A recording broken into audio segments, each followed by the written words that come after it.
Vous savez que François Legault parle de plus en plus ouvertement du retour à l'école avant la fin de l'année scolaire. Puis Jean-François, comme on l'a fait avec le Danemark, on va regarder ce qui se fait ailleurs notamment. Oui, en France, le retour à l'école pourrait s'effectuer à partir du 11 mai. Ça va s'échelonner sur 3 semaines. 15 élèves maximum par classe, si bien qu'on pourrait avoir une rotation dans les groupes. Et si une famille décidait de ne pas envoyer son enfant à l'école, l'enfant devrait obligatoirement suivre les cours à distance. Évidemment, il va y avoir un protocole sanitaire strict pour toutes les écoles.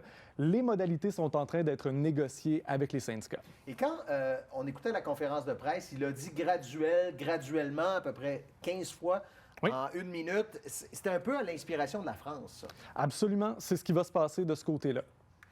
Maintenant, hier, le maire Labaume évoquait la possibilité de rendre certaines artères piétonnes. Là aussi, on peut s'inspirer de ce qu'il fait ailleurs. Milan. Milan, en Italie, c'est un des plans d'urbanisme post-COVID les plus ambitieux. 35 km de rues vont être transformés en pistes cyclables et en aires piétonnes. Le maire, là-bas, a craint que les gens ne prennent pas les transports collectifs pour retourner au bureau. Donc, il veut favoriser les transports actifs pour passer d'un quartier à l'autre de Milan. On aime ça, les belles histoires inspirantes. Celles-là nous viennent de la Pennsylvanie. Oui, 40 employés de l'usine Braskem America près de Philadelphie ont passé 28 jours consécutifs à l'usine de façon volontaire. Ils fabriquent le matériau utilisé pour les masques N95 et voulaient s'assurer que la chaîne de production ne soit pas affectée par la COVID.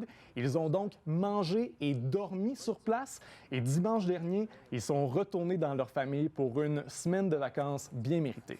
Ça s'appelle du confinement. Absolument. À un autre niveau. Merci beaucoup, Jean-François. Merci, au revoir.